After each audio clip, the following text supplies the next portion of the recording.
Wall Street sinaliza euforia generalizada em todos os ativos financeiros como a resposta à última fala do Jerome Powell, presidente do Banco Central americano, que na sua última entrevista já falou que poderíamos ter corte da Fed Fund Rate, a taxa de juros americana, agora em 2024. Pelo menos essa é a opinião do Axel Merck, fundador e presidente da Merck Investment, que foi dado em uma entrevista que ele deu para o canal Thoughtful Money do Adam Taggart. E hoje a gente vai entrar nessa opinião dele e detalhar mais a fundo para que a gente possa entender melhor. E se essa é a primeira vez que estamos encontrando, muito prazer. Eu me chamo Yuri Leite, sou consultor de investimentos CVM no Brasil e QFA na Irlanda. E todas as semanas a gente traz aqui a análise detalhada de algum grande economista, gestor financeiro, ou alguma outra pessoa, entidade renomada do mercado financeiro internacional para entender o que essas grandes mentes estão pensando e também fazendo com seu dinheiro, para que a gente possa aprender e também melhorar o retorno dos nossos investimentos. E se você gosta desse tipo de conteúdo, já fica o convite para você se inscrever clicando no botão inscreva-se aqui abaixo. E como sempre, eu lembro que eu deixo o link da entrevista aqui em inglês abaixo na descrição, mas iremos também traduzir para o português e explicar em detalhes a parte do economês para que a gente possa entender. Então eu peço que vocês fiquem comigo até o final. Hoje a gente vai fazer uma pegada um pouco diferente. Ao invés de trazer os slides com resumos, eu escrevi os principais pontos da conversa aqui no celular e eu vou explicá-los para vocês. Depois vocês me dizem nos comentários qual dos dois vocês preferem, beleza? Então vamos lá, vamos começar então o nosso vídeo. O primeiro ponto que ele é perguntado é sobre o impacto do Fed na alocação de ativos. Porque, como a gente já sabe, né, quando a taxa de juros sobe, é de se esperar que a Bolsa de Valores caia. Quando a taxa cai, é de se esperar que a Bolsa de Valores suba. Poderia explicar aqui a mecânica, mas basicamente o racional é esse. E aí o Axel Merck destaca que as decisões do Federal Reserve, né, o Fed, têm um impacto significativo na alocação de ativos, enfatizando a necessidade de compreender profundamente essas políticas para poder gerenciar investimentos de maneira mais eficaz. E aqui o que ele está fazendo uma alusão é basicamente se a Fed Fund Rate, ou a taxa Selic, ou a taxa de juros de um país está subindo, você não pode ou não deve estar fazendo alocações agressivas em investimentos mais arriscados. Você tem que estar fazendo investimentos talvez até um pouco mais em renda fixa, que está aproveitando mais, está ganhando mais dinheiro. Então esse gerenciamento, como você vai estar fazendo essas alocações, muda de acordo com o que está acontecendo com a Fed Fund Rate. Agora, existe uma diferença entre um gestor, um economista, alguém que trabalha nesse meio, que ele basicamente é pago para tentar descobrir o máximo, o mínimo de alguma coisa, do que um ser humano, vamos dizer assim, normal, né? Que está ali no dia a dia, trabalha com qualquer outra coisa que não mercado financeiro e tem que vir e aplicar na bolsa. Essa pessoa não vai conseguir necessariamente achar o fundo do fundo do fundo. Então, apesar disso aqui ser um pouco, vamos dizer assim, relevante para os gestores, os economistas, não digo que é tão relevante assim para a gente, né? Eu acho que para a gente é mais importante você fazer todos os meses direitinho e bonitinho do que necessariamente você tá fazendo essas alocações específicas, tentando achar o timing correto do mercado. E aí eu quero mostrar um gráfico que eu vou colocar aí na tela para vocês. E aí nesse gráfico vocês vão ver a comparação dos investimentos. Tem o S&P, tem o EWZ, que é um ETF que replica o Ibovespa daqui do Brasil. Aí tem o Gold, que é o ouro, aí tem o S&P 500, tem prata, tem Nasdaq, tem o Bitcoin, tem o Ethereum. E vocês podem ver que dessa última quarta-feira, que é basicamente quando eu comecei o gráfico, tudo subiu, tudo deu um pipoco para cima. Bitcoin e Ethereum já caiu, né? Voltou a cair para baixo do que estava antes da fala do Jerome Powell, os outros ainda não. Mas percebam que tudo subiu muito, justamente por conta da possibilidade da corte de juros, né? Já estava sendo precificada agora com 3 cortes de juros para 2024. Isso reprecifica toda a Bolsa de Valores e aí, obviamente, os ativos vão, né, subir ou cair mediante essa nova precificação. E aí isso aqui é basicamente uma alusão no que ele está falando, né? Tipo, se você entende, você conseguiria ter... você não tinha como prever que iria acontecer, mas você teria, tipo, feito alocações já antecipando esse tipo de movimento. E aí, então, ele entra no segundo tópico aqui, que é a expectativa de inflação. Ele ressalta a complexidade de prever a inflação real, mas salienta que entender as expectativas do mercado é crucial para tomar decisões de investimentos informadas, especialmente diante dos sinais do Fed. A inflação lá dos Estados Unidos ainda está acima da meta, né? Já está beirando ali os 3%, pelo menos o CPI, que é o headline, né, da notícia, aquele que está completo. Mas eu estou botando aí na tela também para vocês verem o stick price, né, o núcleo da inflação, que é basicamente pegar o CPI normal e tirar a questão de commodities e a questão de alimentos. E aí vocês vão ver que ainda está bem elevado, está ali beirando ali a casa dos 5%. Então, assim, ainda está bastante elevada e eles não estão conseguindo reduzir a stick inflation, né, a mais pegajosa das inflações, porque, na verdade, o que está fazendo esse CPI cair é muita questão da queda do preço do petróleo, queda do preço do gás natural, são commodities muito importantes da parte energética. Também houve reduções significativas de algumas commodities de comida, porque houve uma safra um pouco melhor em alguns locais. Mas, enfim, essa inflação aqui é a inflação que, em tese, o Fed deveria estar tentando combater, que é o Fed, em tese, deveria estar tentando reduzir, e não estão conseguindo bem.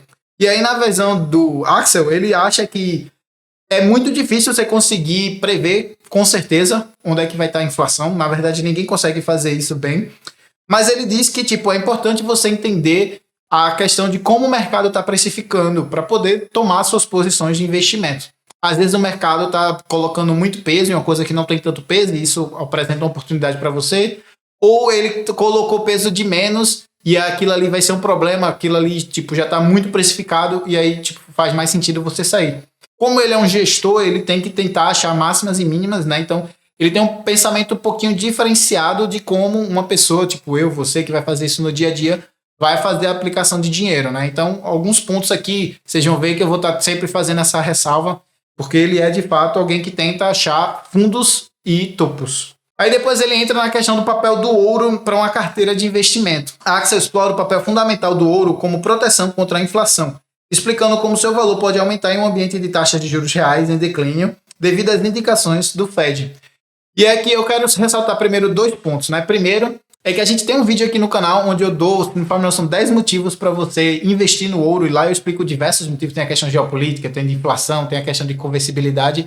E se você quiser entender mais sobre esses 10 motivos, eu vou deixar aqui embaixo. Mas o principal é que o ouro ele é descorrelacionado com o mercado de bolsa de valores, com ações. Então ele faz uma diversificação melhor dentro da sua carteira de investimento. Então, como ele não é correlacionado necessariamente com o que está acontecendo fora, se a carteira está caindo, o ouro pode estar parado, o ouro pode estar subindo, porque ele não tem essa correlação necessária com as outras ações. Então esse é o primeiro ponto que eu queria chamar a atenção aqui de vocês. O segundo é um ponto que ele chamou aqui, que é, eu já trouxe isso em outro vídeo também, mas não especificamente sobre esse ponto específico, que quando você está num ambiente de taxa de juros alta e você tem uma dívida muito grande, o poder que você tem da receita que você pega, né, dos seus impostos, que vai para pagamento da dívida, da taxa dos juros, é muito grande. E aí pode ser que isso venha a ser um problema grande, e aí talvez o Fed tenha que pivotar antes do prazo por conta da questão política. E quando isso acontece, né, quando não é pela questão da inflação ter reduzido, mas sim por uma questão de politicagem daquela redução da taxa de juros, isso há uma desvalorização da moeda, uma desvalorização do dólar.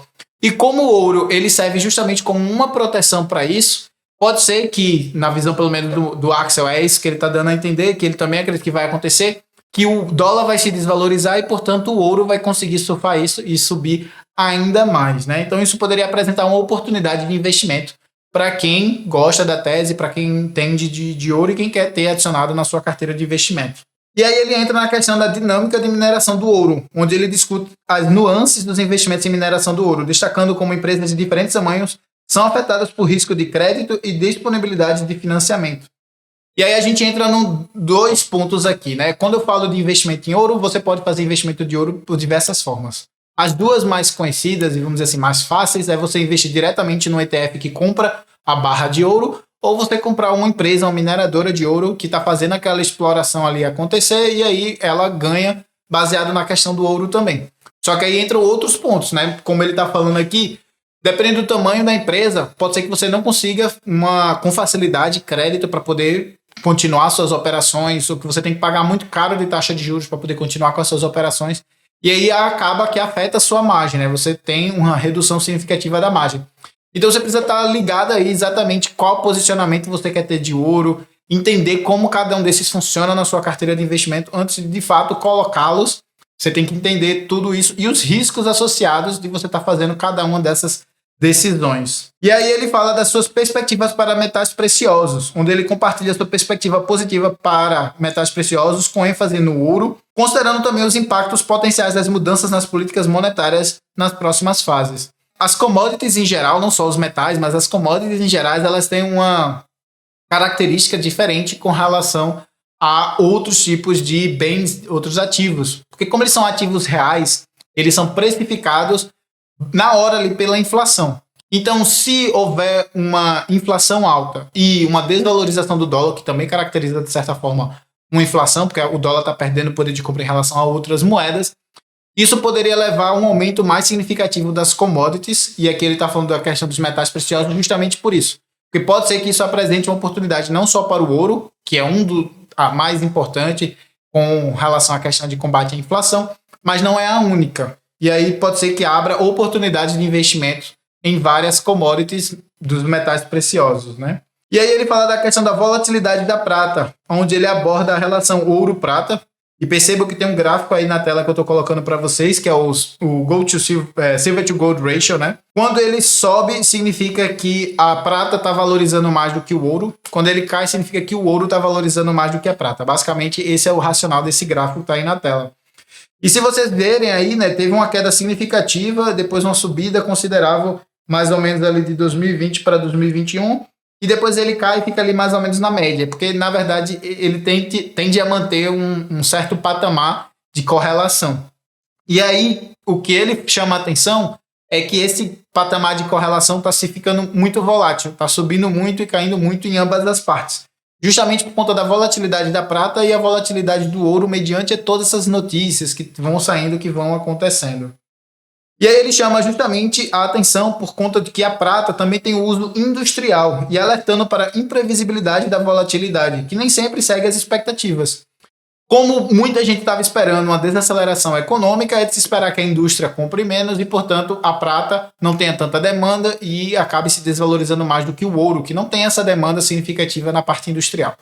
Agora, em contrapartida, isso não tem acontecido. Isso tem causado muita volatilidade. E eu não lembro se foi nessa entrevista ou foi em outra entrevista, e estavam falando que a prata, na verdade, praticamente 2/3 da prata, se não me falha a memória, era consumida por investidores, fazendo especulação. O que significa que a prata no mercado mesmo, para a indústria consumir, era apenas 33% de toda que é explorada. E isso faz com que também seja muito mais volátil, porque se um investidor quer vender, ele só estala o dedo lá e vende, né? Ele clica no botão de vender e vaza. Já se for uso industrial, aquilo ali vai ser consumido e não vai voltar mais para o mercado. Então essa volatilidade também é causada pela forma de investimento que se dá mediante essa commodity. E aí ele entra na questão de criptomoeda versus ouro, onde ele exalta a diferença dos investimentos em ouro, focando na diversificação e especuladores. Né? Algumas pessoas compram ouro para surfar a onda, a tendência, tá só especulando por conta de todo o cenário, qualquer coisa assim do gênero. Tem gente que realmente investe ouro como meio de manter ali performance da carteira, controlar a volatilidade, diminuir o risco da carteira de forma geral. E aí ele esclarece que as criptomoedas não substituíram o papel seguro do ouro, destacando as diferentes propostas de valor. E aí, na visão dele, basicamente é o seguinte: o Bitcoin tem tomado uma certa relevância, muita gente já fala que o Bitcoin é o novo ouro. Na visão dele, o Bitcoin não é um ouro. O Bitcoin é um outro ativo, é um ativo mais especulativo, mas ele não tem as mesmas características do ouro, pelo menos não ainda. Pode ser que no futuro, daqui uns 10, 15, 20 anos, quem sabe, ele venha a ter, mas nesse momento ele tem muita flutuação de preço, o que não permite que ele seja uma boa reserva de valor ainda. E aí ele não tem essa característica de reduzir o risco da carteira. Na verdade, ele até aumenta de certa forma. Apesar de também trazer diversificação, ele aumenta a volatilidade da carteira, dependendo aí da concentração que você tenha e de como você esteja investindo. Então, é importante você saber disso também na hora que estiver montando a sua carteira de investimentos. E aí ele entra no papo, né, no assunto sobre bancos centrais comprando ouro, onde ele destaca que os bancos centrais continuam sendo compradores significativos de ouro e indicando a confiança contínua do metal como reserva de valor. E aí eu fui atrás de um gráfico que eu achei bem interessante. Vejam aí na tela que tem a demanda dos bancos centrais para o ouro, que está cada vez mais forte. Perceba que 2023 está um pouquinho menor que 2022, mas é só porque esse gráfico aqui é até setembro, então ele ainda não contabilizou tudo que foi comprado no quarto trimestre, né? Agora que termina em dezembro. Ele só deve computar isso no próximo ano. Mas percebam que houve um aumento significativo tanto em 2022 quanto em 2023, mostrando muita questão de falta de confiabilidade no dólar e também mostrando que o ouro estava muito barato na visão da maioria dos bancos centrais. Então, valeria a pena ter um pouco da carteira, né, um pouco da sua diversificação de moedas também em ouro. Isso normalmente traz um papel significativo para o ouro, porque se até mesmo os bancos centrais dos países estão comprando, é um sinal de que eles acreditam que aquilo ali é bom, que está barato, e abre também a oportunidade para a gente comprar e surfar a valorização de tudo isso que está acontecendo. E aí ele muda drasticamente da conversa, e aí ele começa a falar então sobre os choques de oferta e erros de política. Ele aborda a tese de estagflação, sugerindo que períodos prolongados desse fenômeno resultam de choques de oferta e erros de política, oferecendo uma visão mais aprofundada sobre a dinâmica subjacente. E aqui, basicamente, ele está entrando numa questão de deflação, de estagflação, desculpa. A questão de estagflação, onde a economia não consegue crescer, ela fica estagnada, e a gente está no período de alta inflação. A gente chama esse período assim de estagflação. Nesse período de estagflação é muito ruim para a economia. As empresas não conseguem crescer, as pessoas não continuam comprando, não se contrata pessoas porque fica tudo estagnado e, ao mesmo tempo, vai sendo corroído o poder de compra da população. A inflação vai consumindo, vai tirando aquilo ali. É uma taxa muito perversa que acaba afetando drasticamente a vida de praticamente todo mundo. Poucas pessoas não sentem os impactos da inflação. Normalmente, quem é mais rico sente menos do que quem é mais pobre. E aí ele fala justamente disso, que quando a gente tem erros significativos na parte política e também choques de ofertas muito grandes, isso pode acabar levando a uma estagflação, onde a economia não vai conseguir crescer por conta desses choques e também por conta da política que não permite que a economia continue crescendo. Inclusive, e aí eu trouxe esse ponto aqui só para explicar isso, que ele fala também que ele tinha um fundo de investimento, né? Ele acreditava que a gente ia passar por um período de estagflação. Existem alguns tipos de investimentos que fazem mais sentido nesse período do que outros. E aí ele montou um fundo de investimento para poder aproveitar dessa oportunidade. Só que acabou que ele errou, né? Não aconteceu esse cenário. E aí o fundo dele fechou. Na verdade, ele fechou o fundo porque não tinha interesse das pessoas. Não teve, de fato, o movimento de estagflação. Pouca gente entrou e ele acabou tendo que fechar porque não estava conseguindo nem cobrir as despesas, né? E aí só para mostrar que às vezes gestores também erram, tá, gente? Tipo, obviamente todo mundo erra, são humanos também. E aqui é importante a gente entender o que é que está sendo feito de certo e o que está sendo feito de errado. É por isso que eu trago visões de vários economistas, de várias pessoas do mercado, para a gente poder discutir aqui, ver o que faz sentido, o que não faz sentido, e ver que tem gente que acerta, tem gente que erra, tem gente que erra mais, tem gente que acerta mais, e a gente poder discernir aqui baseado nas explicações e nos pontos que são cobertos. Ele fala da questão também dos vigilantes de título, né? Onde ele reconhece o potencial retorno dos títulos de renda fixa, explicando como as taxas podem subir em resposta a déficits e outros fatores econômicos, enfatizando seu papel como indicadores econômicos. Ele está falando aqui basicamente que o mercado de renda fixa, principalmente o Treasury de 10 anos, né, o 10 years bond, ele precifica possibilidades de recessão, precifica risco, precifica problemas fiscais. Então aquilo ali pode sugerir como é que está a economia, se a economia está aquecida, se não está aquecida, se está boa, se não está boa, se estiver ruim, quão ruim ela está. E aí eu trouxe até para vocês poderem ver aqui o gráfico da curva de renda fixa de 10 anos do Treasury de 10 anos lá dos Estados Unidos. Dos últimos 5 anos, percebam que subiu para caramba, mostrando justamente esse aumento da taxa de juros. E agora, né, por conta justamente do Powell, que falou que provavelmente iria começar a cortar agora em 2024, perceba que ele deu uma queda drástica ali, ele estava basicamente nos 5, já está ali mais ou menos nos 3,80 aí no gráfico que vocês estão vendo, é 3,89, já está 3,9, então foi uma queda de mais de 100 basis points, que é uma queda muito forte, sem necessariamente a gente ter visto o corte da taxa de juros, sem necessariamente a gente ter visto a inflação chegando na meta. Isso aqui são indicadores que ele utiliza para poder saber como é que está o gás da economia, se está bom ou se não está bom. Inclusive, se você quiser aprender mais sobre a questão de renda fixa lá na Europa, nos Estados Unidos, no mercado internacional, eu tenho um vídeo aqui no canal, que eu vou deixar aqui embaixo na descrição para quem quiser assistir, onde eu explico tudo isso em detalhes. É o manual de renda fixa no exterior. Beleza? Continuando, então, a gente fala aqui da capacidade dos formuladores de política de adiar. A gente falou aqui de que, várias vezes no canal, de possibilidade de recessão para 2023. Muita gente já fala que isso foi adiado para 2024. Essa capacidade da política de conseguir adiar ou antecipar eventos, na visão dele, é remarkable, né? Alguma coisa muito... como é que eu posso traduzir? Algo muito notável. E aí ele fala justamente, ele destaca a habilidade dos formuladores de política de conseguir adiar as consequências, citando exemplos históricos em que soluções foram encontradas antes das crises importantes, fornecendo insights sobre a natureza das intervenções políticas.